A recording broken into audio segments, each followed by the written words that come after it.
സ്വദേശിവൽക്കരണ നടപടികൾ വേഗത്തിലാക്കാൻ യുഎയിലെ സ്വകാര്യ കമ്പനികൾക്ക് തൊഴിൽ മന്ത്രാലയത്തിന്റെ നിർദ്ദേശം. ഈ വർഷം അവസാനിക്കും മുൻപ് നിശ്ചിത ശതമാനം സ്വദേശികളെ നിയമിക്കണമെന്നും ജനുവരി 1 മുതൽ പിഴ ചുമത്തുമെന്നും മന്ത്രാലയം അറിയിച്ചു. മുൻ വർഷങ്ങളിൽ നിയമിച്ച സ്വദേശികളെ സ്ഥാപനത്തിൽ നിലനിർത്തണമെന്നും നിർദ്ദേശത്തിൽ പറയുന്നുണ്ട്. അടുത്ത വർഷം അവസാനത്തോടെ 10% സ്വദേശിവൽക്കരണമാണ് യുഎയിലെ സ്വകാര്യ സ്ഥാപനങ്ങൾ പൂർത്തിയാക്കേണ്ടത്. 20 അതിലധികമോ ജീവനക്കാരുള്ള സ്ഥാപനങ്ങൾക്കാണ് ഈ വ്യവസ്ഥ ബാധകം. ഇതനുസരിച്ച് ഓരോ വർഷവും 2% സ്വദേശികളെ നിയമിക്കുകയും ഇക്കൊല്ലം അവസാനത്തോടെ സ്വദേശിവൽക്കരണം 8% എത്തിക്കുകയും വേണം. ഈ ലക്ഷ്യം പൂർത്തീകരിക്കാനാണ് യുഎഇ മാനവശേഷി സ്വദേശിവൽക്കരണ മന്ത്രാലയത്തിന്റെ മുന്നറിയിപ്പ്. 50 അതിലധികമോ ജീവനക്കാരുള്ള സ്ഥാപനങ്ങൾ ഇക്കൊല്ലം 2 സ്വദേശികളെയാണ് നിയമിക്കേണ്ടത്.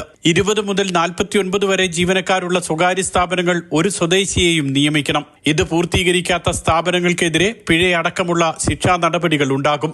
ജനുവരി 1 മുതൽ ഇക്കാര്യത്തിൽ തൊഴിൽ മന്ത്രാലയം പരിശോധനയും തുടർ നടപടികളും സ്വീകരിക്കും.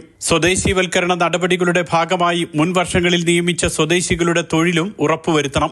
സ്വദേശികളെ നിയമിച്ചതായി വ്യാജരേഖയുണ്ടാക്കുകയോ തെറ്റായ വിവരങ്ങൾ നൽകുകയോ ചെയ്താൽ കടുത്ത നടപടിയുണ്ടാകുമെന്നും മാനവശേഷി സ്വദേശിവൽക്കരണ മന്ത്രാലയം അറിയിച്ചു. Mathrubhumi news, Dubai.